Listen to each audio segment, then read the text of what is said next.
Welcome to AI in 10. I'm Chuck Goetschel, and every day I break down the biggest AI story in just 10 minutes.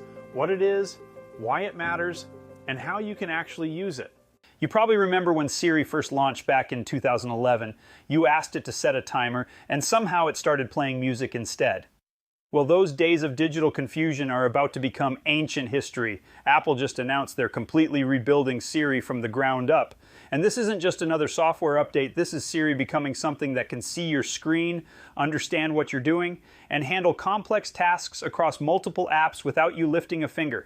The catch? It's powered by Google's massive AI brain, and it's so human-like that telling real from synthetic might become your new daily challenge. So here's what Apple dropped on us in early January. They're partnering with Google to rebuild Siri using something called Gemini, which is basically an AI system with 1.2 trillion parameters. Now, I know that sounds like tech gibberish, but think of parameters like brain cells. The more you have, the smarter you get.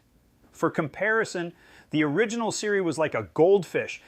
This new version, it's like giving Siri the entire Library of Congress, plus a photographic memory. It's up, plus the ability to plan ahead. But here's where it gets really interesting. This new Siri doesn't just listen to your voice anymore. It can literally see what's on your screen. Let's say you're looking at a photo of your friend's restaurant on Instagram. You could say, "Book me a table for tonight," and Siri will identify the restaurant from the image. Check your calendar, find an open time, and make the reservation.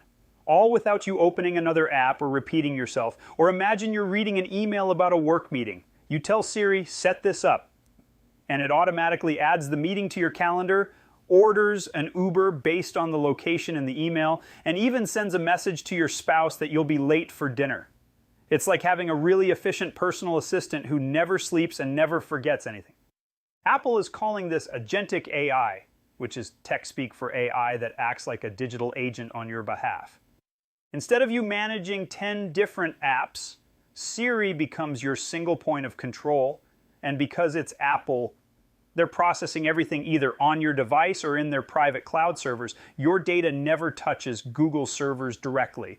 Even though Google's AI is doing the heavy lifting, this is part of a massive shift happening right now. At the big tech conferences this year, everyone is moving toward these AI agents. Samsung has them in their new Galaxy phones.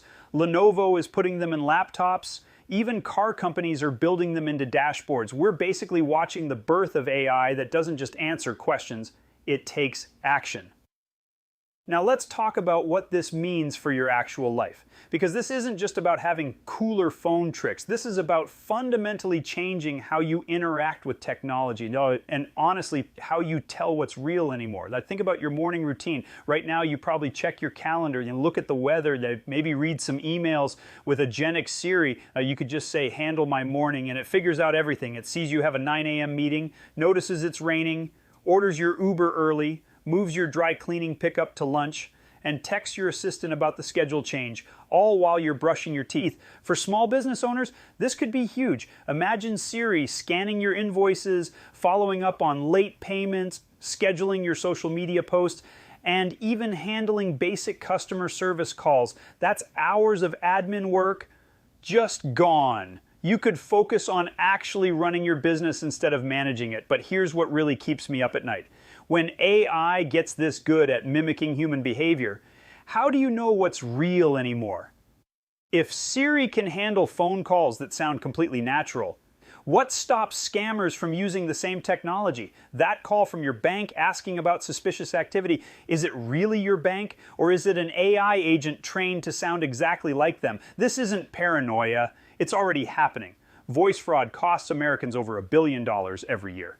And that's with today's primitive AI. When these trillion parameter models become mainstream, the fakes are going to be perfect. Your own mother might not be able to tell the difference. There's also the job angle we can't ignore. Every admin assistant, every appointment scheduler, every basic customer service rep, they're looking at technology that can do their job better, faster, and cheaper. Now, that doesn't mean mass unemployment overnight, but it does mean anyone in those roles needs to start thinking about what makes them irreplaceable. Hint, it's not following scripts or managing calendars. The opportunity here is massive, though. If you can learn to work with these AI agents instead of competing against them, you become incredibly powerful. A solo consultant who can handle the workload of a small team. A local business that provides customer service like a Fortune 500 company. The tools to level the playing field are literally being handed to us. So what can you actually do with this information today? Because Apple's new Siri isn't launching until later this year, but you can start preparing now. First, download Google's Gemini app on your phone right now. It's free, and it already has some of the screen awareness features that Apple's new Siri will have. Try this. Take a screenshot of an email or a restaurant menu, then ask Gemini to summarize it or suggest actions. Get comfortable with AI that can see and understand images. This is your practice round for what's coming. Next, start experimenting with AI agents that already exist. If you use a Mac, try the Shortcuts app with more complex automation. On Android, Google Assistant can already chain together some basic tasks. The goal isn't to become a tech expert overnight, it's to get comfortable with the idea of telling AI what you want accomplished instead of how to do it step by step. Here's something most people miss. Start developing your AI verification habits now. Before every important call or email, especially anything involving money, take a breath and verify who you're really talking to. Call back on official numbers, check URLs carefully, use separate communication channels to confirm requests. Basically, trust but verify becomes your daily religion. If you're a business owner, audit your current workflows. Which tasks involve following the same steps repeatedly? Data entries, appointment scheduling, basic email responses, invoice processing.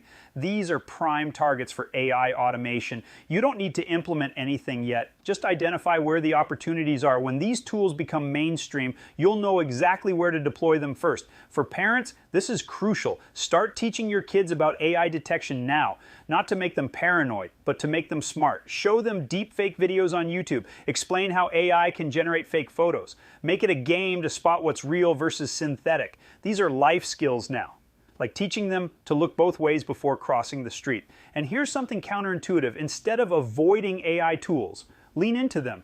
The people who thrive in an AI world aren't the ones who resist it. They're the ones who learn to dance with it. Start using ChatGPT for brainstorming. Try AI image editors for social media. Use transcription AI for meeting notes. Get comfortable with the rhythm of human-AI collaboration, because that's what the next decade looks like. Now, one more thing, and this is important. As I always say, I'm not a lawyer, doctor, or financial advisor. Always talk to a professional for your specific situation, but in general terms, start thinking about privacy differently. These AI agents are incredibly powerful, but they need data to work. Be intentional about what information you share. Read those privacy policies. Even if they're boring, understand what data stays on your device versus what goes to the cloud. Your personal information is becoming more valuable and more vulnerable than ever before. The companies building these systems, Apple, Google, OpenAI, they're investing hundreds of billions of dollars in this technology. This isn't a side project or a cool demo. This is the next computing platform. Just like smartphones changed everything starting in 2007, AI agents are going to change everything starting right now. The question isn't whether this is happening, it's whether you're going to be ready for it. Look, I get that this feels overwhelming. One day you're struggling to get Siri to understand your accent, and the next day it's supposedly smart enough to run your entire digital life. But here's the thing I've learned from building and selling my own AI company and from working with thousands of people in our AI hammock community. The technology isn't the hard part anymore. The hard part is changing how we think about what's possible. This Apple-Google partnership isn't just about making Siri smarter, it's about moving from a world where we adapt to technology to a world where technology adapts to us. Your phone stops being a device you have to learn how to use and becomes an extension of what you already know how to do. That's incredibly powerful. And yes, a little scary too. But fear isn't going to slow this down. Apple has already announced it. Google has already built it. The infrastructure is already being deployed. The only choice you have is whether you're going to learn to use these tools or whether these tools are going to replace you. And honestly, that choice gets easier every day you wait to make it. The people who win in this new world aren't going to be the ones with computer science degrees. They're going to be the ones who understand that AI amplifies human judgment, not replaces it. Siri can book your restaurant, but it can't decide which restaurant matches your mood. It can draft your emails, but it can't build the relationships that make those emails matter. It can manage your calendar, but it can't prioritize what actually deserves your time. The future belongs to people who can think clearly, communicate effectively, and make good decisions quickly. And now, thanks to AI agents like this new Siri, those people get superpowers, the rest get left behind. So when Apple's new Siri launches later this year, don't just see it as another gadget upgrade. See it as your invitation to become more capable, more productive, and more valuable than you've ever been before. Because in a world where AI can handle the routine, being exceptional at the human stuff isn't just an advantage, it's the only thing that matters. That's today's AI in 10. If you want to go deeper and learn AI with a community of people just like you, join us at aihammock.com. I'll see you tomorrow, my friends.